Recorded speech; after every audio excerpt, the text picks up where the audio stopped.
अस्सलाम वालेकुम। तो आज के नावल का जो नेम है वो है बिन तेरे ईद कैसी। लेकिन नावल स्टार्ट करने से पहले जिसने चैनल को सब्सक्राइब नहीं किया वो ज़रूर करे और प्लीज़ कमेंट भी कर दिया करो। तो जो नावल हम रीड करने लगे हैं वो ईद बेस है, रमज़ान बेस और आफ्टर निकाह बेस है और कज़न मैरिज बेस है। इसमें 2 कपल्स हैं और रोमांटिक नावल है। ठीक है, चलिए अपनी स्टोरी स्टार्ट करते हैं। उफ हुस्ना बस करो, कब से छत पर खड़ी हो? कल नहीं परसों का रोज़ा है। उफ आपी तुम तो रहने ही दो, हर बार पहले ही तुक्के लगा लेती हो हर बात के। अरे मेरी माँ, मैं तुक्के नहीं लगा रही, ईशा ने मुंह बना के कहा। अभी खबरों में देख कर आ रही हूँ, कल सऊदी अरब में रोज़ा है तो परसों हमारा होगा ना। और अभी बाबा आ जाएंगे मस्जिद से तो तुमने रोटियां भी नहीं बनाई और ना ही सलाद। ये बोल के ईशा नीचे जाने लगी। जब स्टूल पर चढ़ी हुस्ना तेज़ी से नीचे उतरी और ईशा को पीछे से गले लगाते हुए कहा, हाय मेरी प्यारी आपी, तुम तो बहुत अच्छी हो। हाय कसम से देखो मेरे हाथ। हुस्ना ने एकदम अपने हाथ आगे किए और कहा, रोटी तुम बना दो प्लीज़। कसम से सुबह से अम्मी न जाने कौन कौन सी नस्ल की चटनियाँ बनवाकर फ्रिज में रखवा रही हैं। कभी बेसन छान के डब्बे में डलवा रही हैं तो कभी छोले साफ़ करवा रही हैं। और फ्रिज तो मत पूछो कितनी बार साफ़ किया है मैंने। और हेलो मैडम, तुम तो खाली किचन साफ़ कर रही थी, मैंने पूरा घर साफ़ किया है। एक एक कुशन, पर्दे, पता नहीं कितनी बार मैंने कारपेट की चादर बदली है। मुझे तो माफ़ कर दो बहन। और वैसे भी मुझे कल सबसे पहले उठना है सहरी के लिए। तुम जानती हो अम्मी पूरा दिन सोने नहीं देती, रमज़ान में कुछ ना कुछ करवाती ही रहती हैं। ऊपर से सिलाई अलग करवाती हैं। अपने कपड़ों के साथ साथ तुम्हारे कपड़े भी सीती हूँ, भूलो मत। ईशा ने भी हिसाब बराबर करते हुए कहा। ज़रा सी तुमसे रोटियां का पकाने का बोल दिया, तुमने तो इतना बड़ा लेक्चर ही सुना डाला आप ही। और अकेले मेरे कपड़े नहीं सीती मैडम।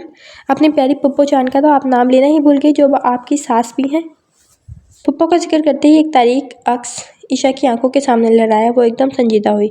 उसने ये बात नोट कर चुकी थी, इसलिए फ़ौरन बोली, आप ही अरमान भाई को माफ़ कर दो। सिर्फ एक तुम्हारी वजह से वो 2 साल से पाकिस्तान नहीं आए। पुप्पो भी उनको देखने के लिए तरसती हैं। बीवियों का तो दिल वैसे भी बहुत बड़ा बनाया है अल्लाह ने। माफ़ कर दो आप ही, वो वाकई शर्मिंदा है प्लीज़।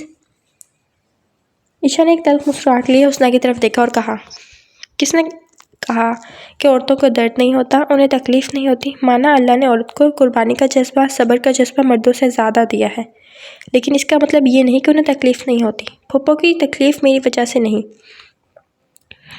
हुस्ना में तो तब भी खामोश थी और आज भी खामोश थी। तो अरमान से कोई शिकवा ही नहीं किया। हाँ बस अब मुझे कोई फ़र्क नहीं पड़ता उनके होने या ना होने से।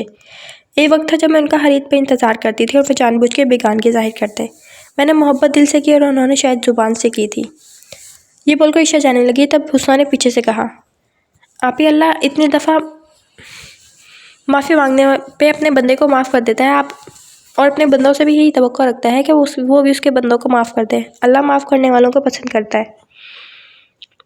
ईशा ने बिना हुस्ना की तरफ मुड़े उसकी बात का जवाब दिया, बेशक अल्लाह माफ़ करने वालों को पसंद करता है, मगर हुस्ना शिर्क तो अल्लाह को भी पसंद नहीं। तो फिर कैसे मैं अपनी मोहब्बत में शिर्क करने वाले को माफ़ कर दूँ?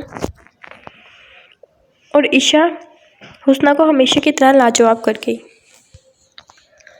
अगले दिन चांद देखते ही सकीना बेगम, हुस्ना और ईशा की वालदा ने दोनों बच्चियों से बाकायदा घर में तरावी का एहतमाम करवाया, बल्कि सहरी का भी सारा इंतज़ाम करवाया था। सकीना बेगम और कामरान साहब ने बारी बारी अपनी दोनों बहनों को फ़ोन करके रमज़ान की मुबारकबाद दी और फिर हुस्ना और ईशा ने भी अपनी दोनों फुप्पो से दिल खोल कर बातें की।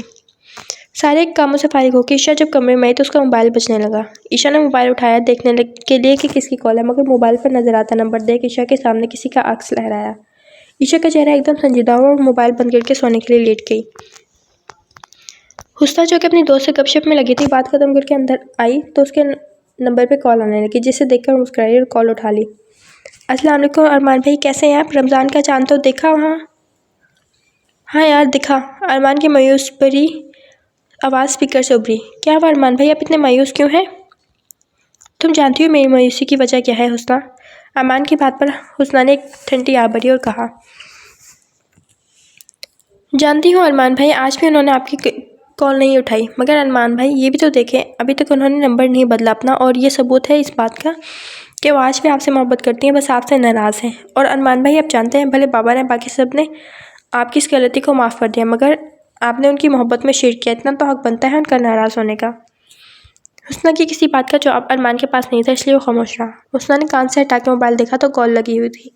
जब हुस्ना ने अपनी बात जारी रखते हुए कहा, देखिए अरमान भाई, पिछले 1.5 साल से आप दूर बैठ के अपनी बीवी को अपनी गलती की माफ़ी किसी के थ्रू मांग रहे हैं, कभी पप्पो के ज़रिए, कभी मामा के ज़रिए और कभी मेरे ज़रिए।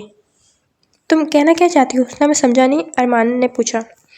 अरे मेरे भोले अरमान भाई, अब इतने भी मासूम नहीं आप। मेरे कहने का मतलब है अब जब दूर बैठ के माफ़ी नहीं मिल रही, बीवी नहीं मान रही, तो क्यों ना इस बार रूबरू बैठ के माफ़ी मांगी जाए। ये ईद अपनी बीवी को मनाने के साथ गुजारे और कुछ रोज़े भी, समझ रहे हैं ना मेरी बात? उसने ये बोल के मुस्कुराई तो उधर अरमान की लब भी धीरे से मुस्कुराया। उसने कॉल काट दी। जबरान साहब की 3 औलादें थीं, कामरान, नज़हत और ज़ैनब। सबसे बड़ी ज़ैनब, फिर नज़हत और फिर कामरान। नज़हत बेगम की शादी जबरान साहब ने अपने दोस्त के बेटे से की और कामरान साहब की अपनी कज़न सकीना। ज़ैनब की शादी उन्होंने अपने ख़ानदान में की थी। बहुत बड़े कपड़े के कारोबार के मालिक कामरान साहब ने अपने वालिदैन की मौत के बाद अपनी बहनों को अकेला नहीं छोड़ा। सकीना बेगम, जिन्होंने सुघड़पन का न सिर्फ सबूत दिया बल्कि अपनी दोनों बेटियों की तरबियत में भी कोई कमी नहीं छोड़ी। नौकर होने के बावजूद उन्होंने अपनी बेटियों पर हर काम की जिम्मेदारी लगाई, नमाज रोज़ा का पाबंद बनाया, मोबाइल वगैरह हर चीज़ की सहूलत घर में मौजूद थी, मगर कभी कामरान साहब की बेटियों ने अपनी हदूद नहीं फैलांगी। जहाँ कामरान साहब का एक रौब था अपनी बेटियों पर, वहीं उनकी जान थी अपनी बेटियों में, खासकर ईशा में। तो उधर नज़रत बेगम के जवानी में बेवा होने का गम उनके भाई को बहुत परेशान करता। नज़रत बेगम के शौहर एक मेजर थे जो मुल्क की हिफाजत करते हुए शहीद हो गए। नज़रत बेगम की 2 औलादें थीं, बड़ी बेटी हानिया और छोटा अरमान, जबकि ज़ैनब बेगम खुशहाल अपने शौहर के साथ पिंडी में रहती, जिनका एक ही बेटा था, काशान। नज़रत बेगम के बेवा होने के बाद कामरान साहब ने अपनी इस बहन का बहुत ख्याल रखा। पूरी कोशिश की उन्होंने कि वो किसी तरह उनके साथ उनके घर चलें, मगर वह नहीं मानी और अपनी दोनों औलादों के साथ लाहौर में ही मुकीम रही।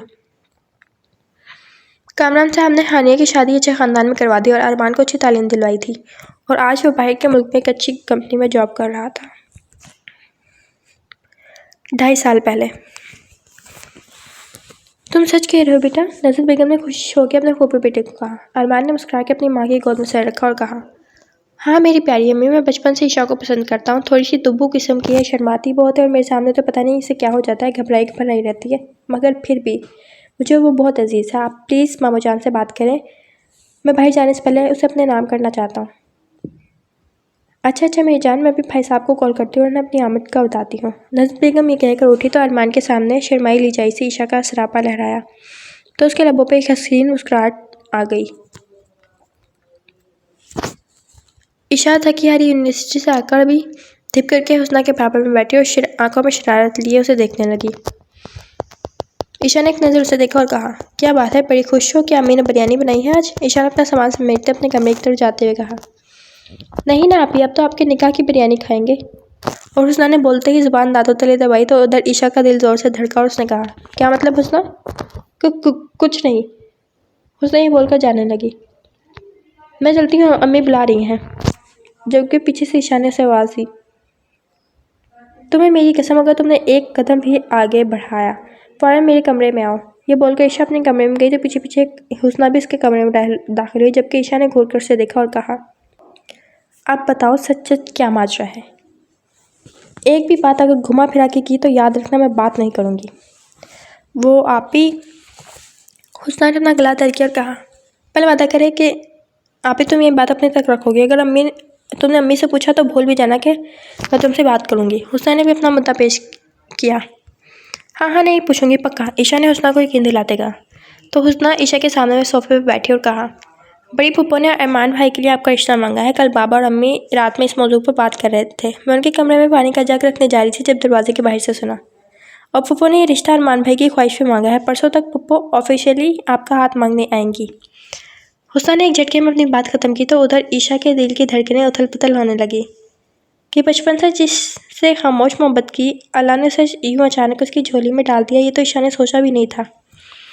जब थोड़ी देर तक ईशा हुस्ना की बात सुन के कुछ नहीं बोली तो हुस्ना उठ के ईशा के बराबर में आके बैठी और ईशा के कंधे पर हाथ रखकर कहा, क्या हुआ अभी? तुम तो अरमान भाई को बचपन से पसंद करती हो, तुम्हारे हर राज से मैं वाकिफ़। तो इतनी बड़ी खुशी की खबर सुनकर तुमने कोई रिएक्ट क्यों नहीं किया? क्या तुम अब अरमान भाई को पसंद नहीं करती? हुस्ना की बात पर मुस्कुराकर ईशा ने उसकी तरफ देखा और कहा, मुझे तो यकीन नहीं आ रहा हुस्ना कि अल्लाह मेरी बिन मोहब्बत पे बिन मांगे इतनी जल्दी कुन बोल देगा। अरे आपी, अल्लाह हमारे दिलों के हाल बेहतर जानता है, तो फिर मेरी आपी की इतनी ख्वाहिश क्यों नहीं पूरी करता? ये बोल के हुस्ना तो चली गई, मगर ईशा का दिल डरने लगा। ये सोचिए कि जिनको मोहब्बत बहुत आसानी से मिल जाती है, उनकी ज़िंदगी में मोहब्बत में जुदाई भी बहुत जल्दी आती है। और फिर पता ही नहीं चला ईशा को कब पप्पू आई, कब निकाह की डेट फिक्स हुई। आज उसके हाथ में अरमान के नाम की मेहंदी लग रही थी। हर तरफ खुशी का आलम था। ईशा तो ये सब ख्वाब ही लग रहा था। अरमान की शौक नज़रें, उसके पप्पू का उसके फारिसत के जाना, माँ बाप की खुशी से दमकता चेहरा, उसकी बहन की शौक शरारतें, उसके कज़न का उसको छेड़ना, एक ख्वाब सा लग रहा था ईशा को। ईशा के दिल में एक अनजाना सा डर था। वो बेशक वो अरमान से बचपन से मोहब्बत करती थी। उसकी खूबसूरती ही ऐसी थी कि यूनिवर्सिटी के कई लड़कों ने उसे मोहब्बत का पैगाम देना चाहा, मगर ईशा ने तो खुद को अरमान की मोहब्बत के लिए संभाल रखा था। ईशा तैयार होने पार्लर गई, जबकि हुस्ना घर में ही तैयार हो रही थी। जब अचानक काशान की चीखों की आवाज़ पर झुमके पहनती हुस्ना ने ज़ोर से अपनी आंखें बंद की और झुमके पहनने लगी। जब अचानक उसके कमरे का दरवाज़ा धाड़ के साथ खुला और काशान गुस्से से हुस्ना के कमरे में दाखिल हुआ। हुस्ना ने एक नज़र काशान के गुस्सीले चेहरे को देखा, फिर उसके हाथ में राव सिल्क के ब्लू कुर्ते को, जो कि फ्रंट से जला हुआ था। तुम इतनी फुअर हो, एक कुर्ता तुमसे इस्त्री नहीं हुआ, जला दिया तुमने जाहिल लड़की, अब मैं क्या पहनूंगा? काशान ने कुर्ता हुस्ना के मुंह पर मारते हुए कहा। भाई मुझे नहीं आता कुर्तों पे इस्त्री करना, बोला था तुम्हें, अब जल गया तो भुगतो।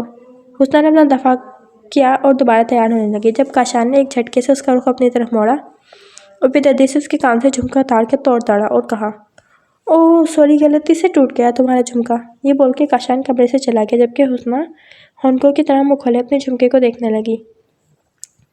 उसे समझ नहीं आया था कि 2 मिनट पहले वो किस सिलसिले से गुजरी थी।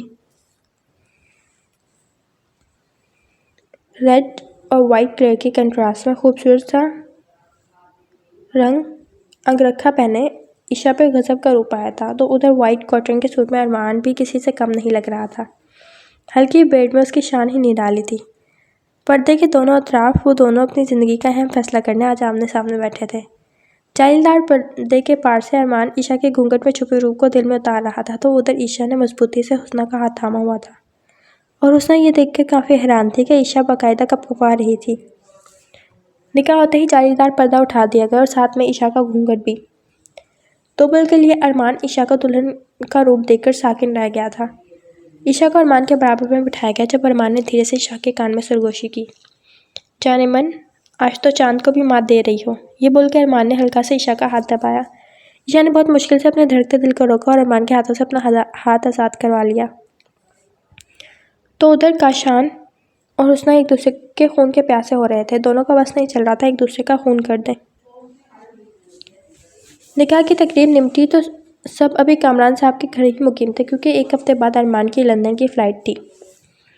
अरमान बहाने बहाने ईशा के इर्द गिर्द मंडलाता, कभी उसे बाहों में भरने की कोशिश करता, कभी रातों को उसके साथ वक्त गुजारने की जिद करता, मगर ईशा, जिसे ये सब कुछ बहुत अजीब लगता था, वो अरमान से छुपने लगी। अरमान उसकी शर्म और हया समझकर इग्नोर कर देता। और फिर अरमान के जाने के 1 दिन पहले अरमान ने ईशा को अपने कमरे में बुलाया और ना आने पर उसे धमकी दी कि वह नाराज़ हो जाएगा। सबके सोने के बाद हिम्मत करके ईशा अरमान के कमरे में डरते हुए पहुंची। अरमान जो आराम से बेड पर लेटा था, ईशा के आते ही बेड पर बैठा और उसे अपने पास बुलाया।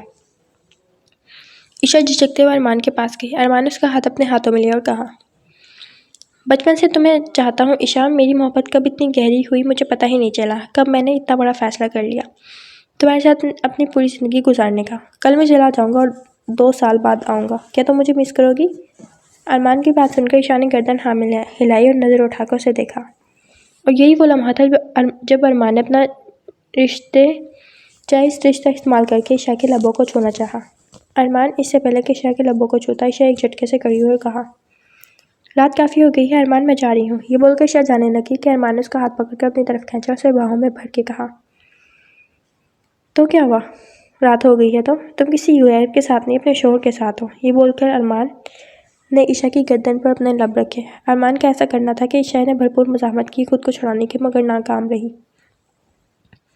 अरमान दोबारा ईशा के लबों पर झुका, मगर ईशा के लबों को छूने से पहले ही ईशा का तमाशा अरमान का गाल लाल कर चुका था। जहाँ अरमान अपने गाल पर हाथ रखकर सख्ती की हालत में था, वहीं ईशा का हाथ भी बेधड़क अपने मुंह पर गया और नफ़ी में गर्दन हिलाने लगी। वो दौड़ती हुई अरमान के कमरे से चली गई। सुबह अरमान नाश्ता की टेबल पर सबसे मिला, मगर उसने एक नज़र भी ईशा पर नहीं डाली। ईशा को भी अपनी गलती का शिद्दत से एहसास हुआ, मगर सिर्फ वक्ती तौर पर। अरमान सबसे मिला, मगर ईशा से नहीं मिला। एयरपोर्ट भी वो अपने साथ किसी को लेकर नहीं गया और 2 साल के लिए वो लंदन चला गया। अरमान को गए आज 1 महीना हो गया था, मगर एक बार भी उसने ईशा से बात नहीं की। घर के तमाम अफराद से बात करता, मगर जब ईशा सामने आ जाती तो बात करने सामने आती तो ऑफ हो जाता। शुरू में तो ईशा ने नोटिस ही नहीं किया, मगर जब अरमान के रवैये में रत्ती बराबर फ़र्क नहीं आया तो उसे तशवीश होने लगी। ईशा ने अरमान का नंबर लेकर उसे पर्सनली कॉल की, जो थोड़ी देर बाद रिसीव तो कर ली गई, मगर अरमान ने ईशा का चेहरा देखते ही कॉल काट दी। ईशा ने ढेरों सॉरी के मैसेजेस किए, न जाने कितनी वीडियो कॉल्स की, मगर अरमान ने एक कॉल भी पिक नहीं की। ईशा ने फिर भी हिम्मत नहीं हारी। जब ईशा किसी दौर अरमान की कॉल करने से पास नहीं आई तो अरमान ने ईशा की कॉल पिक की और गुस्से में कहा, अब क्या मुसीबत है तुम्हें ईशा? दूर तो हो गया हूँ मैं तुमसे, नहीं आ रहा तुम्हारे करीब, अब क्यों मुझे तंग कर रही हो? अरमान इससे पहले आगे भी कुछ बोलता, ईशा की सिसकियों ने उसकी बोलती बंद की। अरमान ने कॉल कट करके फ़ौरन वीडियो कॉल की। उसके सामने ही उसकी दुश्मन जहाँ नजर आई, सुर्ख आंखें और सुर्ख नाक के साथ। अरमान ने एक नज़र उसे देखा और कहा, अब ये रोना धोना किस लिए? तुमने सबूत तो दे दिया कि क्या इज्जत है मेरी तुम्हारी नज़र में, अभी ड्रामा क्यों? अरमान के अल्फाज इतने सख्त थे कि ईशा ने नज़र उठाकर उसे देखा, और अरमान जिसका सारा गुस्सा ईशा की बहती आंखें देख उड़नचू हो गया था। अरमान ने एक ठंडी सांस भरी और कहा, जानती हो ईशा, मुझे लगता था तुम भी मुझसे बचपन से मोहब्बत करती हो, मगर जैसे मैं करता हूँ, मगर तुम भी मुझे दिन रात ऐसे ही सोचती हो जैसे मैं सोचता हूँ, मगर मैं गलत था। तुम्हारे 1 महीने पहले के रवैये ने मुझे ये बात अच्छी तरह समझा दी कि मैंने शायद जल्दबाजी में अपनी ज़िंदगी के साथ साथ तुम्हारे साथ भी ज़्यादती कर डाली। शायद मैं गलत समझ बैठा तुम्हारी आंखों का पैगाम कि तुम भी मुझसे मोहब्बत करती हो। अरमान इससे पहले कुछ और बोलता, ईशा बोल पड़ी, नहीं अरमान, आप गलत बोल रहे हैं, मैं बचपन से सिर्फ आपसे मोहब्बत करती हूँ, हमेशा आपके लिए अपनी मोहब्बत संभाल के रखी है। तो बचपन की मोहब्बत जब किसी जायज़ रिश्ते की सूरत में आपको मिले तो उसके साथ ऐसा सलूक करते हैं जैसा तुमने किया। अरमान ने भी आज हिसाब बराबर करने का सोचा। गलती हो गई ना मुझसे, अब पक्का नहीं करूँगी, ईशा ने किसी मासूम बच्चे की तरह मुंह बनाते कहा, और ये सुनते अरमान के लबों पर मुस्कुराहट आ गई। अब ईशा अरमान से रोज़ बातें करती, कभी पूरी पूरी रात, कभी दिन में। हर नए दिन के साथ अरमान की वीडियो पर फरमाइश बढ़ने लगी। कभी वो ईशा को किस का बोलता, कभी बिना दुपट्टे के बैठने को बोलता, कभी रोमांस करने को बोलता। इन सब चीज़ों से ईशा बहुत घबराने लगी। अब एक बार फिर वो अपने हॉल में कैद होने लगी। उसे ये सब बहुत अजीब लगने लगा। वो बहाने बहाने से अरमान से या तो बात ही नहीं करती, अगर करती भी तो सिर्फ 5 मिनट। अरमान ईशा की सारी बातें अच्छे से नोट कर रहा था। उस दिन भी कुछ ऐसा ही हुआ था, जब अरमान ने बहुत दिल से ईशा को कॉल किया और प्यार भरी बातें करने को कहा, मगर ईशा ने कहकर कॉल कट कर दी कि अपनी दोस्त के यहाँ आए, बाद में बात होगी। ईशा का जवाब सुन के फिलहाल तो अरमान चुप हो गया, मगर फिर पता नहीं क्या सोच के उस अरमान ने हुस्ना को कॉल की। हेलो हुस्ना, क्या कर रही हो?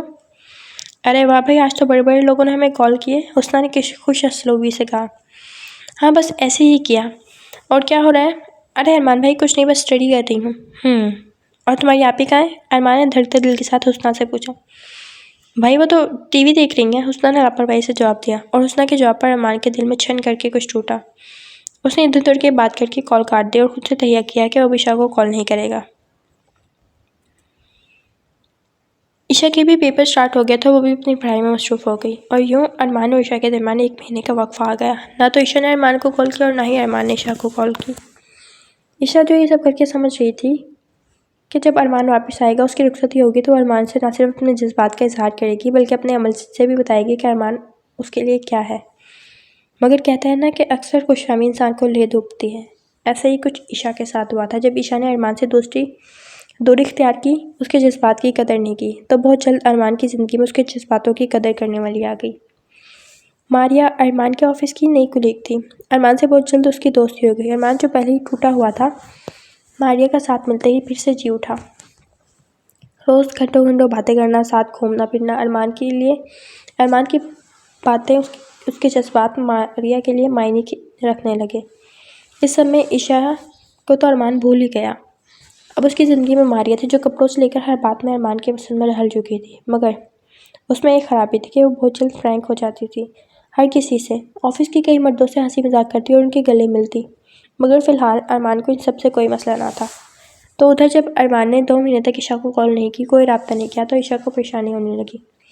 मगर अब काफ़ी देर हो चुकी थी। जो जगह ईशा ने खुद खाली की थी, अब वो भर चुकी थी। अब ईशा अरमान को कॉल करती रहती है, मगर अरमान के पास ईशा के लिए बिल्कुल टाइम नहीं होता।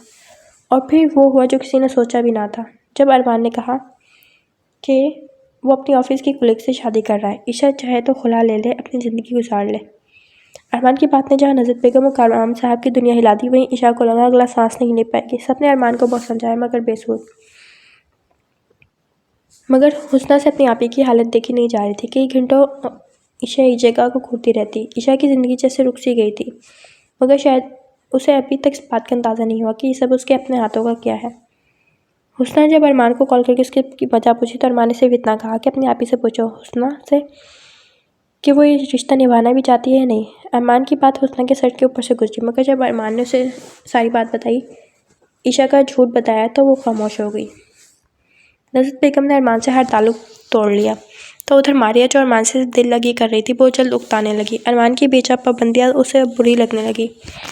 एक दिन उसने साफ लफ्ज़ों में कह दिया कि वो सिर्फ दोस्त है, उससे ज़्यादा कुछ नहीं। शादी वो भी करने का सोच भी नहीं सकती। मारिया की बातें अरमान के लिए बहुत बड़ा झटका थी। उसने मारिया को बहुत समझाना चाहा, मगर मारिया एक आज़ाद ख्याल लड़की थी। सारी ज़िंदगी शादी का तोग अपने गले में डालकर नहीं घूम सकती थी। ये बात वो अरमान को साफ साफ लफ्ज़ों में बता चुकी थी, और अरमान को ये बात सही तरीके से तब समझ आई जब अरमान ने मारिया को अपने ऑफिस के बॉस के साथ गाड़ी में जाते देखा। अरमान को शिद्दत से अपनी गलती का एहसास हुआ था कि गुस्से में वो बहुत गलत कर गया, और घर वालों के साथ भी और उस लड़की के साथ जिसके साथ उसने मोहब्बत का दावा किया था। क्या था जो ईशा ने उससे रुखसती का टाइम मांगा था। मगर अपनी नाकदरी में अरमान ने बहुत गलत किया अपने साथ।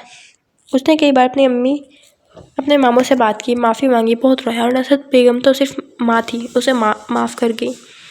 सब ने उसे माफ़ कर दिया, मगर जो अरमान के शिफ्ट को ना भूल पाई, जो ज़रा सा टाइम ना देने पर अरमान की इतनी बड़ी सज़ा को ना भूल पाई ईशा। ना तो उसने कभी अरमान से बात की और ना ही उसे माफ़ किया। हाल लाहौर एयरपोर्ट पर उतरते हुए जहाँ उसका दिल ज़ोर से धड़का, वहीं उसके कदम भी लड़खड़ाए। पाकिस्तान से जाते वक्त उसके साथ सब कुछ था, मगर जब 2.5 साल बाद वो वापस आए तो एक अनजाना डर उसके दिल में था। उसके दिल में न जाने से शिट की उसे माफ़ी मिलेगी भी या नहीं। अरमान ने एक लंबी सांस ली और टैक्सी करके अपने घर को रवाना हुआ, जहाँ उसकी माँ 2.5 साल से उसकी राह तक रही थी, जिनका दिल वो बहुत बार दुखा चुका था। टैक्सी उसके घर के पास रुकी तो चौकीदार ने उसे देखकर सलाम किया। अरमान उससे मिलकर अंदर दाखिल हुआ तो उसका घर खूबसूरत घर वैसे का वैसा ही था। गार्डन अबूर करके जब वो हॉल में दाखिल हुआ तो नज़रत बेगम सोचों में गर्क चाय पीने में मसरूफ़ थी। उनकी पुश्त अरमान की जानिब थी। अरमान ने आराम से अपना सामान साइड में रखा और तभी पाँव आगे बढ़ा और जाके अपनी माँ की पुश्त के पीछे खड़ा हुआ। मगर नज़रत बेगम की गोद में तस्वीर देखकर उसकी आंखें भीगने लगी।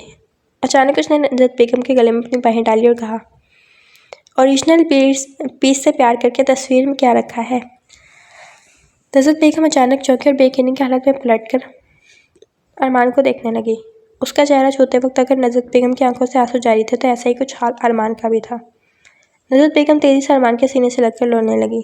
तो आ गया अरमान, अब जाएगा तो नहीं अपनी मामा को छोड़ के?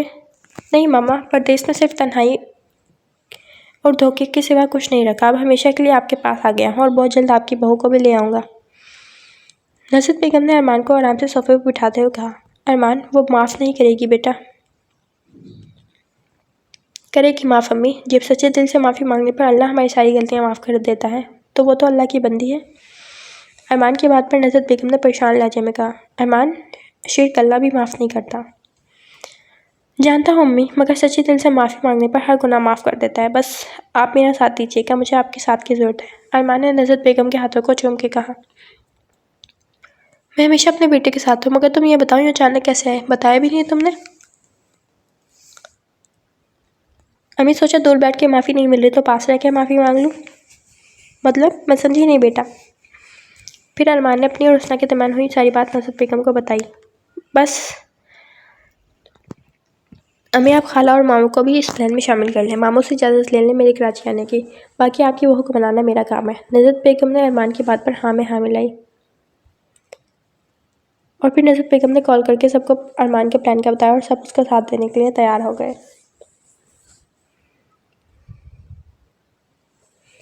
अम्मी भाई, रोज़े में तंग नहीं करें, मैं नहीं जा रहा कराची। काशान ने शक्ल पर बेजारत लाते कहा। काशान, मुझे ज़्यादा तंग नहीं करो।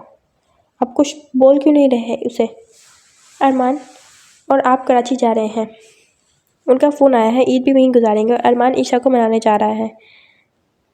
ज़ैनब बेगम ने अपने शौहर नादिर साहब को मुखातिब करते कहा, जो दोनों माँ बेटे की नोक झोंक सुन भी रहे थे और अखबार भी पढ़ रहे थे। तो अम्मी, अरमान भाई की बीवी का मसला, मैं किस खुशी में जाऊँ? काशान ने भी हिसाब बराबर करते हुए कहा, क्योंकि तुम भी बहुत जल्द उस घर के दामाद बनने वाले हो। मैं हुस्ना का हाथ मांग रही हूँ भाई से तुम्हारे लिए। रमज़ान में ही निकाह करवाऊंगी तुम्हारा। क्या? काशान ने तकरीबन चीखते हुए ज़ैनब बेगम की बात पर कहा, अम्मी, मैं किसी सूरत उस फूहड़ लड़की से निकाह नहीं करूँगा। ये बात आप अच्छी तरह समझ लें, ये मेरी ज़िंदगी है और मुझे पूरा हक है अपना जीवन साथी चुनने का। काशान, क्या बुराई है इस हुस्ना में? तुम्हारी मामों की बेटी पढ़ी लिखी होनहार सलीकेमंद बच्ची है। ज़ैनब बेगम ने काशान को गुस्से से घूरते हुए कहा, एक नंबर की फूहड़ लड़की है अम्मी, एक कुर्ता तो इस्त्री करना आता नहीं उसे। काशान, ये बहुत पुरानी बात है। तुम 2.5 साल हो गए हैं तुम्हें हुस्ना से मिले हुए। आप कुछ बोलते क्यों नहीं उसे? ज़ैनब बेगम ने आखिर में अपनी तोपों का रुख नादिर साहब की तरफ मोड़ा। मामा, आप मुझ पर अपनी मर्जी इस बार मुसल्लत नहीं करेंगे प्लीज़। कम से कम निकाह किससे करना है ये हक तो आप मुझे दे दें। काशान ने ज़ैनब बेगम को रोते देखा तो फिर कहा, ठीक है, फिर जो तुम्हें पसंद है बता दो, मैं उसके घर चली जाती हूँ रिश्ता लेकर। मेरे नज़दीक तुम्हारी पसंद भी इतनी ही अहमियत रखती है। ज़ैनब बेगम ने भी काशान की बात का जवाब देते हुए कहा, अरे यार मामा, मुझे कोई पसंद नहीं होती भी तो क्या आपको नहीं बताता? तो फिर अपनी माँ की बात मान लो काशान। नादिर साहब बीच में बोल पड़े, पापा आप भी? काशान ने मायूसी से नादिर साहब को देखा। बेटा, कोई ज़बरदस्ती नहीं है, तुम जाओ अपनी मामा के साथ, हुस्ना को देखो, उसे जानो, फिर भी तुम्हारा दिल उसकी तरफ राग़िब ना हो तो फिर तुम्हारी मामा भी तुम्हारे साथ ज़बरदस्ती नहीं करेगी, ये मेरा वादा है। ठीक है पापा, चला जाता हूँ, काशान ने भी हार मानते हुए कहा। शहरी में ही सकीना बेगम ने अपनी दोनों बेटियों को इतला दे दी कि उसकी दोनों फूफियाँ आ रही हैं, ईद यहीं गुजारेंगी। ईशा के अलावा सब जानते थे कि अरमान भी आ रहा है साथ, मगर फ़िलहाल ये बात सबने ईशा से छुपाई। दोपहर तक सब कराची पहुंच चुके थे जब हुस्ना दौड़ते हुए ईशा के कमरे में पहुंची, जो नमाज़ पढ़ रही थी। आप ही पुप्पो आ गई हैं। अच्छा तुम चलो, मैं आती हूँ, ईशा ने दुआ मांगते हुए कहा। ईशा तेज़ी से चाय नमाज़ लिपेट के नीचे आई। जैसे ही नज़रत बेगम और ज़ैनब बेगम को सलाम किया उसने, तो उसकी नज़र सामने सोफे पर बैठे अरमान पर पड़ी। 2.5 साल बाद उस बेवफा को देखकर ईशा की आंखें भीगने लगी और ये मंजर काशान, अरमान के साथ साथ वहाँ बैठे सब ने देखा था। जहाँ ईशा की आंखों में हज़ारों शिकवे खिले थे, वहीं अरमान की आंखों में माफ़ी की दरख्वास्त और नदामत थी। जब माहौल को काशान की आवाज़ ने दुरुस्त किया, अरे स्वीट कज़न, मुझसे नहीं मिलोगी? काशान के बोलने पर ईशा एकदम अपनी सोचों से बाहर निकली और एक नज़र में बैठे सब नफूस पर डाली और ऊपर चली गई। हुस्ना ने एक भरी नज़र अगर ईशा पे डाली थी तो रहम भरी नज़र अरमान पे, जिसके लबों पे एक तल्ख मुस्कुराहट थी, जबकि काशान की नज़रें बार बार भटक कर हुस्ना के चेहरे के तवाफ़ कर रही थी। हुस्ना ईशा के कमरे में आई तो बेड पर बैठी रो रही थी। जब हुस्ना ने ईशा के कंधे पर हाथ रखा और कहा, आपी? हुस्ना के बोलने पर ईशा ने चेहरा उठाकर गुस्से से हुस्ना को देखा और कहा, तुम जानती थी ये बात कि अरमान साथ आएंगे, पुप्पो के साथ? झूठ मत बोलना हुस्ना मुझसे। ईशा के बोलने पर हुस्ना ने नज़र झुका के गर्दन हिलाई तो ईशा ने गुस्से में उसका कंधा पकड़ के झंझोड़ डाला और कहा, तुम ऐसा कैसे कर सकती हो हुस्ना? मेरे साथ ही जानते बूझते कि उस शख्स ने तुम्हारी आपी के साथ कैसे क्या और अब वो यहाँ क्या लेने आए हैं? आप ही बहुत शर्मिंदा है अपने किए, पिछले 2 सालों से माफ़ी मांग रहे हैं। बस कर दो आप ही। मोहब्बत अगर एक बार टूट जाए तो कम से कम तो बहुत कम खुशनसीब वो लोग होते हैं जिन्हें वो मनाती हैं। तुम उन खुशनसीबों में से, आप ही बस कर दो। तुम कुछ नहीं जानती हुस्ना, मोहब्बत में शिरक करने वाले को माफ़ी नहीं मिलती। ईशा ने अपने आंसू बेदर्दी से रिगड़ते हुए कहा, मैं सब जानती हूँ आप ही, माफ़ करना। अगर अरमान भाई ने मोहब्बत में शिरक किया तो मजबूर आप नहीं किया था, आप बीवी थी उनकी, कोई गर्लफ्रेंड नहीं, महरम का रिश्ता था आपके साथ, उनका कोई हराम नहीं। अरे बीवियाँ तो शोहर की आँखों के इशारे से समझ जाती हैं और आप कैसी बीवी हैं? हुस्ना की बातों पे ईशा ने हैरान नज़रों से हुस्ना को देखा, मगर हुस्ना ने ईशा की नज़रों को खास नोटिस नहीं लिया और अपनी बात जारी रखते हुए कहा, उन्होंने कभी आपसे निकाह होने से पहले कोई गलत बात की, कोई गलत फरमाइश की? इज़्ज़तदार तरीके से आपको अपना बनाया, एक पाक रिश्ते में बांधा और बदले में आपने क्या किया? अरे दूर देश में बैठा शख्स अगर अपनी बीवी से प्यार मोहब्बत की बातें नहीं करेगा तो किससे करेगा? मुझे ये सब नहीं पसंद हुस्ना, ईशा ने अपनी कमज़ोर वजाहत दी। हाँ तो आप उनकी बीवी थी, ना कोई मंगेतर नहीं। और फिर जब उन्होंने आपसे मोहब्बत करनी चाहिए आपने उन्हें इग्नोर किया, यहाँ तक कि झूठ भी बोले। माफ़ करना आप ही, ताली दोनों हाथों से बचती है, मगर वो भटके तो मौका आपने दिया था। और अगर अब भी आप अपनी ज़िद पर कायम हैं तो ठीक है, फिर ख़त्म करें ये शेट का राग अलापना। नहीं रखना ताल्लुक तो ख़त्म कर दे, निकाह ले ले खुला। मैं वादा करती हूँ आपसे कि मैं आपका ही साथ दूंगी। ये बोल के हुस्ना गुस्से में ईशा के कमरे से निकली तो अरमान को खड़ा पाया, जो दोनों बहनों की बातें सुन चुका था। अरमान ने हुस्ना के सर पर हाथ रखा और कहा, खुश रहो। और हुस्ना ने मुस्कुरा के इतना कहा, मोहब्बत पे खाली धूल जमी है अरमान भाई, जिसे सिर्फ अब आप हटा सकते हैं। ये बोल के हुस्ना चली गई। उधर अरमान ने एक नज़र ईशा के कमरे पर डाली और आगे बढ़ गया, मगर पिलर के पीछे खड़ा कोई और भी था जिसने इन दोनों की बातें सुनी थी और मुस्कुराते हुए अपना फैसला बदलने का सोचा। हुस्ना के जाने के बाद ईशा को और ज़्यादा रोना आया, ये सोचकर कि उसकी बहन भी उसको नहीं समझ रही। 4 बजे के करीब हुस्ना और ईशा किचन में इफ्तारी का इंतज़ाम करने घुस गई। पकौड़े, दही बड़े, फ्रूट चाट, कोफ्ते, रोल, समोसे, छोलों की चाट सभी वो दोनों बहनें बना रही थी, मगर किचन में बिल्कुल खामोशी थी। ना तो हुस्ना ईशा से बात कर रही थी और ना ही ईशा हुस्ना से। अरमान नमाज पढ़ के किचन में आया तो दोनों बहनों को काम में जुटा पाया, मगर अरमान की नज़रें तो ईशा का तवाफ कर रही थी। ब्लैक और पिंक कलर के कंट्रास्ट सूट में ढीला सा चूड़ा बनाए, साइड में दुपट्टा बांधे काम में मगन थी। जब अरमान ने गला खनकारते हुए कहा, हुस्ना मेरी कोई हेल्प चाहिए अफ्तारी बनाने में? अरमान के आवाज़ पर फ्रूट चाट बनाती ईशा का दिल ज़ोर से धड़का। वहीं उसने दुपट्टा खोल कर सर पर भी ले लिया, जबकि हुस्ना ने दुपट्टा सीने पर दुस्त किया और पलट कर अरमान से कहा, अरे अरमान भाई, आपको अफ्तारी बनाना आती है? हाँ ना, परदेश में बीवी तो साथ थी नहीं जो मेरे लिए अफ्तारी और सहरी बनाती। ये कहकर अरमान ने किन से ईशा को देखा। एक दो दोस्त थे जो गैर मुस्लिम थे, तो बस इसलिए सब काम खुद ही करना पड़ते थे। ओह चले अरमान भाई, अभी तो 18 रोज़े बाकी हैं, आपको खिदमत का मौका ज़रूर देंगे। हुस्ना और ईशा बातों में लगे थे जब काशा ने किचन में एंट्री मारी और डाइनिंग टेबल पर बैठ के थकन ज़दा हाल में ईशा से मुखातिब होते हुए कहा, उफ ईशा भाई, तुम्हारी कराची में तो बहुत गर्मी है, बात सुनो। स्नो वाइट कज़न, ज़रा रूह अफ़ज़ा में बर्फ़ ज़्यादा डालना। काशान की बात सुन के ईशा मुस्कुराई और अरमान ने भी कभी गौर नहीं किया था कि ईशा की मुस्कुराहट इतनी हसीन है। ईशा काशान के पास पकौड़ों का सामान लेके बैठी और कहा, बेफिक्र रहो, मुझे पता है कराची और पिंडी के मौसम में बहुत फ़र्क है, इसलिए मैंने तुम्हारे लिए लस्सी भी बनाई है। अरे वाह कज़न, जियो। तो उधर अरमान ईशा को देखकर खाली सोच ही सका कि कब उससे इस अंदाज में बात करेगी वो, मगर हुस्ना उसका तो काशान की नज़ाकत देख के ही रोज़े में पारा हाई हुआ। उसने दही बड़े बनाते हुए कहा, उफ़ अरमान भाई, एक तो पिंडी के लोगों में नज़ाकत बहुत होती है, अब गर्मी है तो बर्दाश्त कर ले, रोज़ा तो वैसे भी सब्र का नाम है। और हुस्ना की बात पर न चाहते हुए भी जहाँ ईशा के लबों पर मुस्कुराहट आई, वहीं अरमान का भी वैसे ही हाल था। जबकि काशान ने माथे पर बल डाल के हुस्ना को देखा और कहा, हुस्ना मैडम, छोलों में दही ज़्यादा डालना। क्या है ना कि मैंने सुना है रोज़ा रखकर कराची के लोगों का पारा 7वें आसमान पर होता है। ऐसा लगता है जैसे एहसान किया हो सामने वाले पे। रोज़ा रख के कुछ काम ही कर लो, ज़्यादा आइटम ईशा ने ही बनाए हैं, बातों के अलावा और कुछ भी बना लो तुम। ये बोलकर काशान अपने मुस्कुराहट छुपाते किचन से निकला। हुस्ना ने मुँह खोले जाते हुए काशान को देखा। दही बड़े फ्रिज में रखकर असर की नमाज़ पढ़ने चली गई, जबकि ईशा पकौड़ों का बेसन घोलने लगी और साथ साथ सोचने लगी, अब ये किचन में क्या कर रहा है, जा क्यों नहीं रहा। बेसन घोलते चाहे ईशा अपनी सोचों में घूमती, वहीं अपने बालों की लटों से परेशान हो रही थी जो बार बार उड़कर उसके चेहरे पर आ रही थी, जिससे ईशा काफ़ी डिस्टर्ब हो रही थी। अरमान ने जब दोबारा ईशा को बेसन वाले हाथों से अपनी लटों को अपने चेहरे से हटाते देखा तो उठकर ईशा के करीब आया, जो बेसन घोलने में मगन थी, मगर अरमान के इस तरह करीब आने पर घबरा गई। अरमान ने आगे झुककर उसके जोड़े से बाल पिन निकाली और उसके दोनों लटों को समेट कर पिन अप कर दिया और किचन से चला गया। और ये सब इतनी जल्दी हुआ कि ईशा को समझ नहीं आया वो क्या करे। कर तो कुछ नहीं पाए थे, मगर बुड़बुड़ाई ज़रूर थी, दिखावा।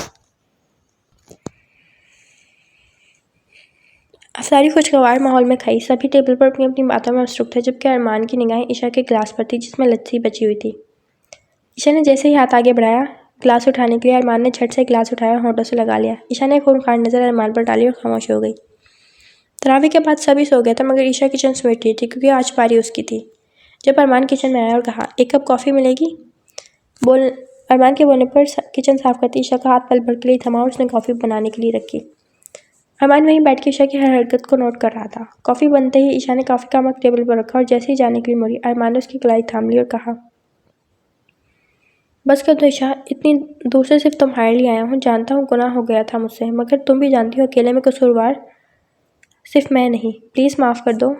ईशा ने झटके से अरमान से अपनी कलाई आज़ाद करवाई और कहा, मुझे भी तो आपने खुला का कहा था, मैंने तो नहीं ली, मेरी मोहब्बत में भी तो आपने शिर्क किया, मेरी ज़िंदगी में भी तो कोई नहीं आया था। मैंने नहीं कहा था आपसे कि आप आएँ और मुझे मनाएं या माफ़ी मांगें। आपकी ज़िंदगी है, जैसे चाहे गुजारे, मुझे फ़र्क नहीं पड़ता। ये बोलकर ईशा जाने लगी जब एक झटके से अरमान ने उसे खींच के दीवार से लगाया और कहा, फ़र्क नहीं पड़ता तो मेरी ज़िंदगी की दुआएं क्यों मांगती हो? अगर फ़र्क नहीं पड़ता तो क्यों आज तक अपना नंबर नहीं बदला? और अगर फ़र्क नहीं पड़ता तो क्यों आज तक मेरे नाम पर बैठी हो? क्यों नहीं ली खुला ईशा मैडम? बस बहुत हुआ। इज़्ज़त के साथ ईद के बाद रुखसती की तैयारी करो। मेरे साथ ज़बरदस्ती नहीं कर सकते आप। आई समझ? ईशा ने अपने आप को छुड़ाते हुए कहा, जिसमें वो नाकाम रही। और रियली? बीवी हो मेरी, जायज़ हक है मेरा तुम पर। जब चाहूँ जो चाहूँ तुम्हारे साथ कुछ भी कर सकता हूँ। और हाँ, वो बात अलग है जब तुम मुझसे ताल्लुक़ तोड़ना चाहो, जब तुम आज़ाद हो। और मुझे नहीं लगता कि तुम मुझसे दूर होना चाहती हो। अरमान ने ईशा के और करीब होते हुए कहा, दूर रही मुझसे। ईशा ने झटके से अरमान को खुद से दूर किया। मेरी गुर्बत की आदत डाल लो, या तो मुझे अपनाओ या फिर मुझसे अलग हो जाओ। ये बोलकर अरमान किचन से बाहर निकल गया।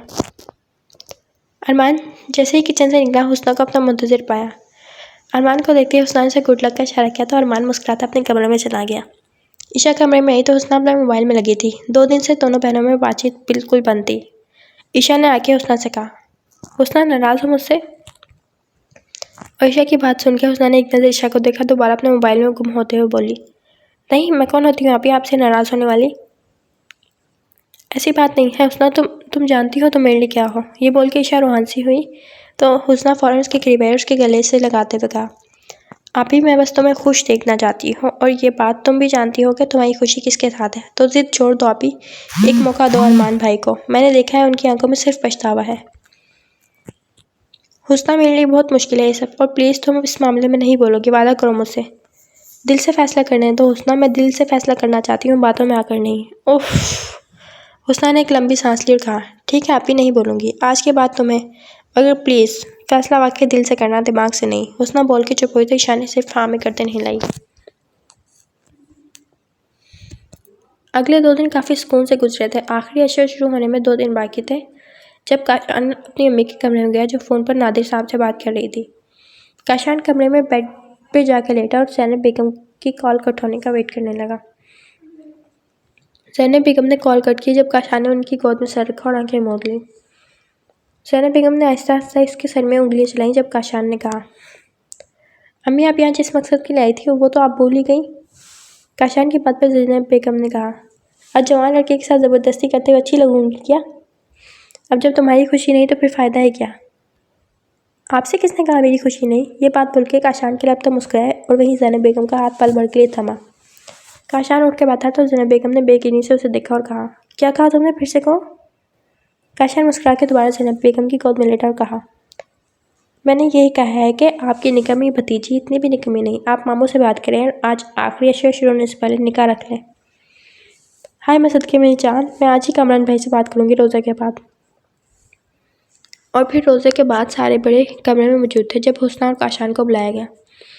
बाहर अरमान और ईशा ही रह गए। ईशा पागलों की तरह इधर से उधर चक्कर काट रही थी जब अरमान ने उसे कहा, बेफिक्र रहो, अभी रुखसती की तैयारी तय नहीं हो रही, जो ये खुशी से इधर उधर चक्कर काट रही हो। आपसे किसने कहा मैं अपनी रुखसती पर खुश होंगी? हाँ ये भी है, हर मशरकी लड़की अपने बाबा का घर छोड़ते वक्त उदास होती है। अरमान ने उसे नज़रों के इशारे में लेते हुए कहा, उफ, इंसान को इतनी भी खुश फहमी नहीं पालनी चाहिए अरमान साहिब। मैं भी रुखसती का मना कर दूंगी। ये बोल के शायद दोबारा कमरे की तरफ देखने लगी जब पीछे से आकर अरमान ने उसे कमर से थामा और अपने सीने से लगाते हुए कहा, सोच समझ के इनकार करना, आगे की जिम्मेदार तुम खुद होगे जाने मन। और अरमान ये कहकर बंद दरवाजे की तरफ कमरे की तरफ बढ़ गया, जबकि ईशा का चेहरा अरमान की गुर्बत से ब्लश होने लगा।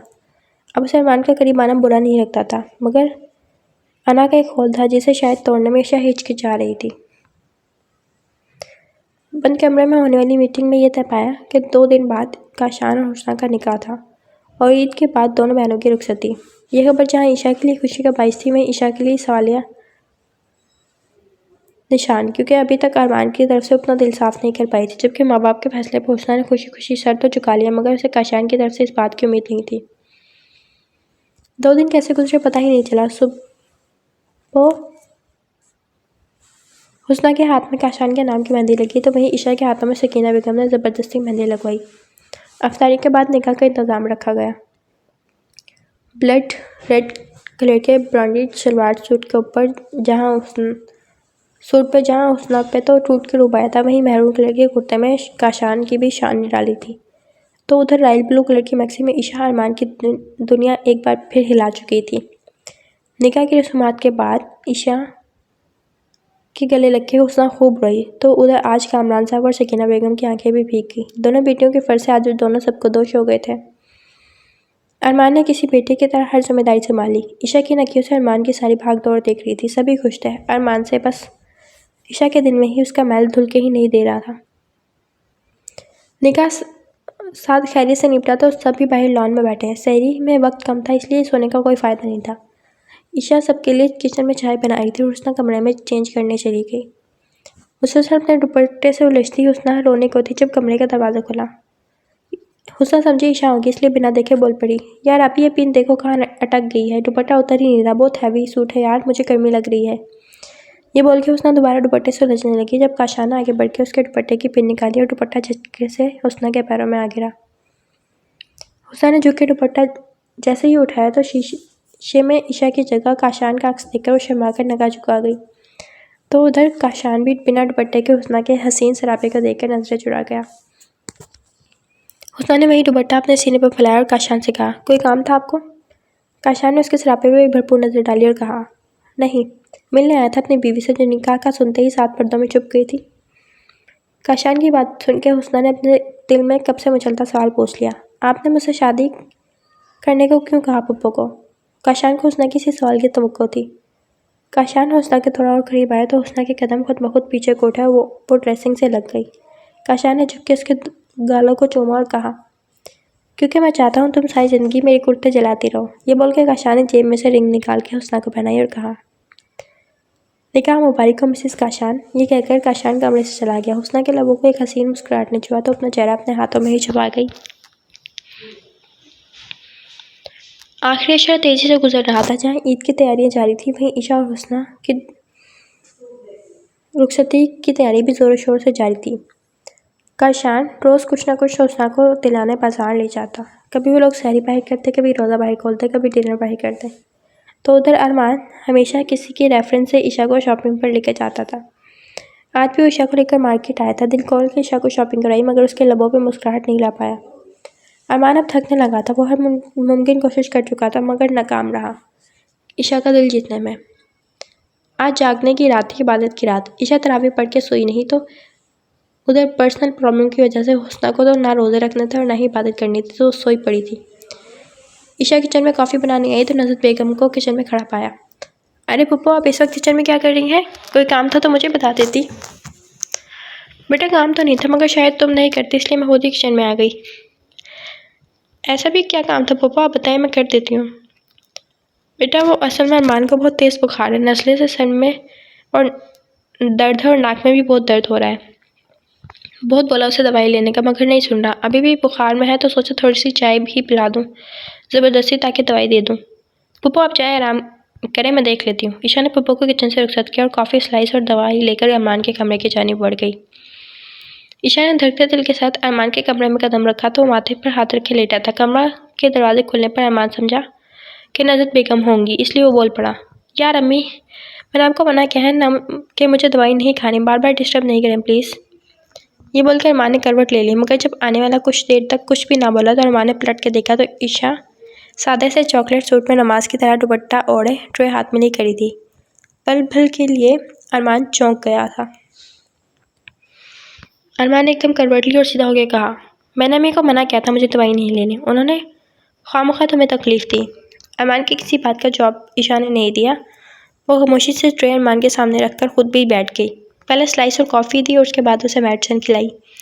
अरमान किसी बच्चे की तरह उसकी सारी बातें मान रहा था। जब ईशा उठकर जाने लगी तो अरमान ईशा की कलाई थामे और कहा, सर में बहुत दर्द है, क्या दबा दोगी थोड़ी देर या फिर कोई बाम लगा दो? अरमान के लहजे में कुछ ऐसा था कि ईशा मना नहीं कर पाई। साइड टेबल के ड्रॉ में से बाम निकाल कर उसे लगाया, फिर आहिस्ता आहिस्ता उसका सर दबाना शुरू किया। अरमान के इतने करीब बैठ के ईशा का सांस लेना मुहाल हो गया था, मगर ईशा ने जब उसके माथे पर हाथ रखा तो उसे अंदाजा हुआ कि अरमान को वाकई बुखार है। अरमान थोड़ी देर में सो गया और ईशा उसका सर दबाते दबाते इसके सीने पर सर रखकर सो गई।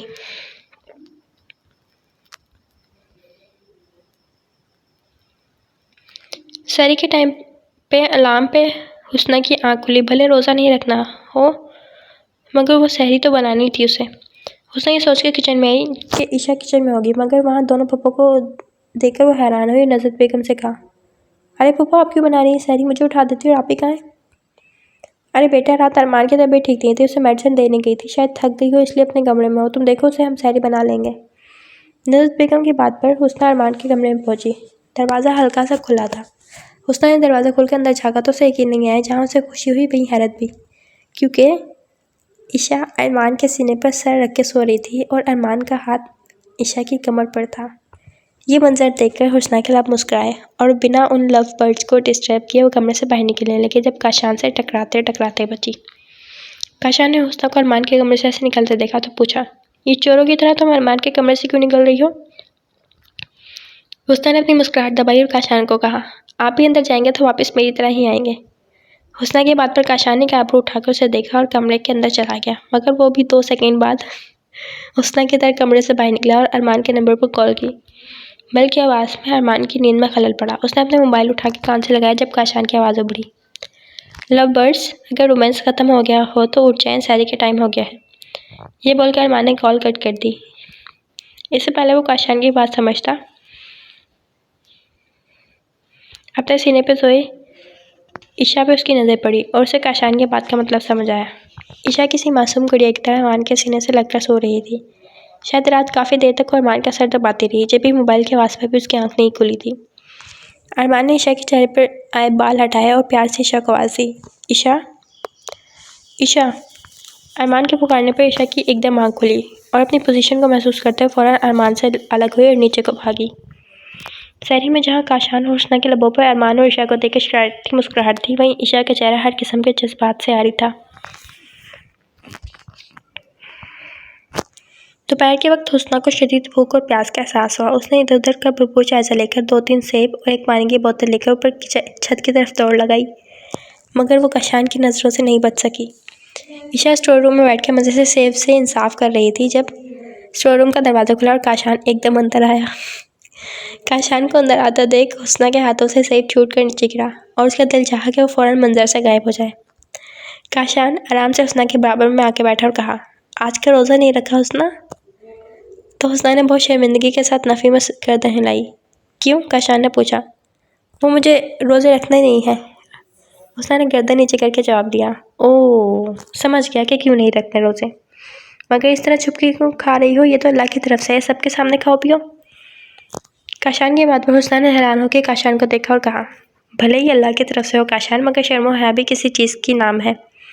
घर में बाबा, अरमान भाई और आप हैं, मैं ऐसे कैसे सबके सामने खा पी सकती हूँ? जिनको नहीं पता हो उन्हें भी बता दो कि मैं नापाक हूँ। हाँ, अल्लाह ने भले औरत के साथ ये मसला रखा, मगर इसका मतलब ये नहीं कि हम रमज़ान का एहतराम भूलकर इस चीज़ का ढिंढोरा पीटते रहें। हुस्ना के जवाब पर काशान को अपने फैसले पर फ़ख्र हुआ। उसने हुस्ना का हाथ अपने हाथों में लेते हुए कहा, पता है हुस्ना, मैंने कई ग्रुप में लड़कियों औरतों को ऐसे पर्सनल सवाल पूछते देखा है कि बाज़ औक़ात वो सवाल पढ़ के मुझे भी शर्म आ जाती है। और अगर कोई शर्म हया वाली लड़की ऐसी पोस्ट पर उन्हें टोक भी दे, बस उसे हर वक्त हर तरह का लेक्चर देने लग जाती है। मेरे कितने दोस्त हैं जो लड़कियों के ग्रुप में लड़की बन के पोस्ट पर जवाब देते हैं, ऐसे सवालों पे लड़की बन के जवाब देते हैं कि मत पूछो। अगर कोई बाई चांस कोई दोस्तों ने मना करता है तो आगे से कहते हैं कि लड़कियां जब खुद शर्म नहीं करती तो हम क्या कर सकते हैं, वरना पर्सनल प्रॉब्लम्स वो अपने किसी बुजुर्ग से, अपनी अम्मी, खाला, फुप्पो से भी पूछ सकती हैं। उफ, खैर छोड़ो, मुझे तो फ़ख्र है तुम पे हुस्ना। अपने खाने पीने की टेंशन बिल्कुल मत लेना जब तक तुम रोज़े नहीं रख रही।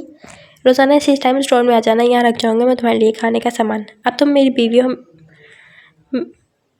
तुम्हारी हर ज़रूरत का ख्याल रखना मेरा फ़र्ज़ है। ये बोलकर काशान ने हुस्ना के माथे पर लब रखे और चला गया।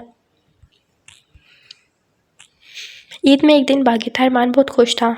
परसों रात जिस तरह सहरी तक अरमान के सीने से ईशा लग के सो रही थी, अरमान समझ रहा था कि वो ईशा का दिल जीतने में कामयाब हो गया है। इसी खुशी में सरशार वो अपनी अम्मी को ढूंढते हुए सकीना बेगम के कमरे के बाहर पहुंचा। हाथ बढ़ाकर जैसे ही दरवाज़ा बजाना चाहा, अंदर से आती सकीना बेगम की गुस्सीली आवाज़ पर उसका हाथ रुका। तुम्हारा दिमाग ख़राब हो गया है ईशा? ये क्या बकवास कर रही हो? शादी से 1 हफ़्ता पहले बोल रही हो कि तुम्हें रुखसती नहीं करनी अभी। सकीना बेगम गुस्से में ईशा से मुखातिब थी, जो उनके कमरे में गर्दन झुका के बैठी थी, जिसने आज सकीना बेगम से बात करने की ठानी थी कि वो अरमान के लिए दिल साफ नहीं कर पा रही थी। अम्मी क्या करूँ मैं, मेरे दिल से अरमान की बेवफाई नहीं जा रही। ईशा मिनमनाई। तो बेवफाई करने का मौका किसने दिया? सकीना बेगम की बात पर ईशा ने हैरान नज़रों से उन्हें देखा। ऐसे मत देखो ईशा, मुझे हुस्ना सब बता चुकी है। तुम तो खुद को खुशनसीब समझो कि एक बार बेवफाई करने पर दोबारा बेवफाई के रास्ते पर नहीं चला। तुमसे आज भी मोहब्बत करता है, जब भी आज तक तुम्हारा दिल जीतने की कोशिश में लगा है। वरना मर्द का दिल अगर एक बार एक औरत से ख़राब हो जाए तो समझ लो उस औरत की बदकिस्मती शुरू। तुम्हारी कोई नेकी थी ईशा, जो तुम्हारे पास वो फिर से लौट आया है। तुम कोई अनोखी नहीं हो जिसके करीब उसका शोहर आया है। कान खोल के सुन लो, रुखसती अपने टाइम पर ही होगी। सकीना बेगम अपनी बात कर चुकी तो हल्की सी दस्तक के साथ दरवाज़ा खुला और अरमान अंदर आया, जिसे देखकर जहाँ सकीना बेगम सटपटाई वहीं ईशा भी नजरें चुरा गई। माफ़ी चाहता हूँ मोमानी, मैं इस तरह आप माँ बेटी की बातों में मुदाखलत करने चला आया। ईशा तुम्हारे साथ कोई ज़बरदस्ती नहीं करेगा। मैं आज रात को ही लाहौर चला जाऊँगा और तुम जब चाहो जिस वक्त चाहो मुझसे खुला का मुतालबा कर लेना, अरमान ने कहा। अरे अरमान बेटा, ये तो पागल है, तुम इसकी बातों पर ध्यान मत दो, सकीना बेगम ने बात संभालते कहा। तो अरमान सकीना बेगम के करीब आया ने कंधे से थाम कर बेड पर उठाया और कहा, मोमानी जान, ज़बरदस्ती के रिश्ते बंद तो जाते हैं मगर पायदार नहीं होते। प्लीज़ ईशा को मजबूर मत करें, मैं चुपचाप यहाँ से चला जाऊँगा और 2-3 दिन बाद वापस लंदन। मैं तो एक बार वैसे ही बुरा बन चुका हूँ, दोबारा बन जाऊँगा, मगर आप वादा करें ये सारी बात अपनी ज़ुबान पर नहीं लाएंगी। ये बोल के अरमान ईशा के करीब आया और कहा, शायद मैंने लौटने में देर कर दी या फिर मेरा गुनाह इतना बड़ा था कि मुझे माफ़ी नहीं मिली। तुमसे मोहब्बत थी, है और रहेगी। ईशा जब चाहो तो मुझसे खुलास ले सकती हो। मैं लंदन जाने के बाद अब कभी नहीं लौटूंगा। अरमान के इस जुमले पर ईशा का दिल लरजा। उसने निगाह उठाकर अरमान को देखा तो हैरान रह गई। अरमान की आंखें भीगी हुई थी। और हाँ मोमानी जान, अम्मी को आप संभाल लेना, मैं रात में ही चला जाऊँगा। अपना ख्याल रखना मोमानी जान, और तुम भी ईशा। ये बोलकर अरमान कमरे से निकला और लंबी लंबी सांसें लेने लगा। कब कर रुके आंसू बहने लगे। वो दौड़ के अपने कमरे में चला गया था। रोज़े के बाद का शान हुस्ना को मेहंदी लगवाने चला गया, मगर ईशा वो तो अरमान की बातों में खोई थी। उसके कानों में अरमान के अल्फाज गूंजने लगे। पूरे रमज़ान अरमान का ईशा के आगे पीछे घूमना ईशा को बेचैन करने लगा। ईशा रोने में मसरूफ़ थी जब हुस्ना कमरे में आई, जिसके हाथों में भर भर के मेहंदी और चूड़ियाँ थी। हुस्ना ने ईशा को ऐसे रोते देखा तो फ़ौरन उसकी तरफ लपकी और कहा, क्या हुआ अभी, तुम रो क्यों रही हो? हुस्ना, मैंने एक बार फिर अरमान को खो दिया, अपने हाथों से अपनी खुशियाँ बर्बाद कर दी। मुझे नहीं पता था कि मेरी अना मेरी मोहब्बत को एक बार फिर मुझसे दूर कर देगी। वो ईशा रोते बोली, आप ये क्या बोले जा रही हैं, बताओ तो सही, हुआ क्या है? हुस्ना की पूछने पर ईशा ने सकीना बेगम के कमरे में हुई सारी बात बता दी हुस्ना को। हुस्ना, मैं अब खोना नहीं चाहती उन्हें, प्लीज़ उन्हें बोलो वो रुक जाएं, प्लीज़। मैं गुस्से में थी। ईशा किसी मासूम बच्चे की तरह हुस्ना से जिद कर रही थी। हुस्ना ने ईशा की आंखों में देखा और कहा, आप ही प्लीज़ पहले बताओ, तुम मोहब्बत करती हो? अरमान भाई से उनको माफ़ कर दिया तुमने? हुस्ना, अगर मोहब्बत नहीं करती तो आज मैं उनके नाम पर नहीं बैठी होती। ईशा ने कहा, तो फिर जाओ आप ही मनाओ अरमान भाई को, रोको उन्हें। वो नहीं है हुस्ना, वो अपने कमरे में नहीं, मैंने देखा था वो चले गए हैं हुस्ना, वो पक्का चले गए। ये बोल के ईशा फिर से रोने लगी। वो नहीं गए आप ही, वो छत पर है। हुस्ना के बोलने पर ईशा ने छत की तरफ दौड़ लगाई तो अरमान वाकई छत पर था और ईद के चांद को घूर रहा था, जब पीछे से ईशा ने पुकारा, अरमान। ईशा की आवाज़ पर अरमान ने पलट के ईशा को देखा और फिर घूम गया वापस और कहा, कुछ रह गया था बोलना जो बोलने आई हो? हाँ क्या? अरमान ने बिना घूमे दोबारा कहा, मत जाएं प्लीज़। क्यों, तुम्हें तो मेरे साथ कबूल नहीं और ना ही मैं अच्छा हूँ। मैं भी अच्छा नहीं हूँ तो तुम्हारी अच्छी ईद अच्छी कैसे गुजरेगी? बिन तेरे कैसी ईद? कभी मोहब्बत के साथ के बिना भी कोई ईद होती है, खासकर जब आपकी मोहब्बत आपसे नाराज़ होकर इतनी दूर जा रही हो। ईशा के बोलने पर अरमान तेज़ी से पलटा और ईशा के पास आकर कहा, क्या कहा तुमने, फिर से कहो? ईशा अरमान के करीब हुई कहा, यही कि आपके बिना ईद नाराज़ ज़रूर थी आपसे, मगर कभी आपसे दूर जाने का सोचा नहीं, और अब आपसे दूर रही तो मुश्किल हो जाएगा जीना मेरा। तुम सच कह रही हो ईशा? अरमान ने बेयकीनी से पूछा। मेरी आंखों में देखे, क्या कुछ बताने की ज़रूरत है? ईशा के ऐसे इजहार पर अरमान ने बेखुदी में ईशा को गले लगाया, फिर कुछ याद आने पर एकदम पीछे हुआ। ओह सॉरी, जज्बाती हो गया था। ईशा ने भी शर्म से नज़रें झुका ली जब हुस्ना ने एंट्री मारी। अगर मेल मिलाप हो गया हो तो ज़रा साली की ईदी का भी ध्यान दे ले। हाँ हाँ क्यों नहीं साली साहिबा, अरमान ने हुस्ना के सिर पर हाथ रखते हुए कहा। चले मैं ज़रा अम्मी को खुशखबरी दूँ कि उनकी बेटी का दिमाग जगह पर आ गया है। अभी हुस्ना आगे से कुछ बोलती जब काशान की आवाज़ आने लगी। काशान की आवाज़ पे हुस्ना तेज़ी से नीचे की तरफ दौड़ी। छत पे सिर्फ ईशा और अरमान थे जब अरमान ने ईशा का हाथ थामे और कहा, चलो मेहंदी लगवा लो। अरमान ये बोलकर जाने लगा जब ईशा ने आवाज़ देकर उसे रोका। ईशा अरमान के करीब आई और उसके गालों को लबों से चुमा और नीचे की तरफ दौड़ लगाते हुए कहा, मैं चूड़ियाँ भी लूँगी। और ईशा के जाते ही अरमान के लबों पे दिलकश मुस्कुराहट आ गई। दी एंड। ख़त्म शुद। पहले इरादा नहीं था नावल देने का, बट फिर सोचा कि ये स्पेशल नावल भी होना चाहिए, तो इसलिए बस आपके लिए एक नावल रिकॉर्ड कर ही लिया। और प्लीज़ प्लीज़ प्लीज़ अपनी राय का इज़हार ज़रूर किया करें और अच्छा लगे तो लाइक और शेयर भी ज़रूर करें। आपकी राय की मुंतज़िर रहेंगे।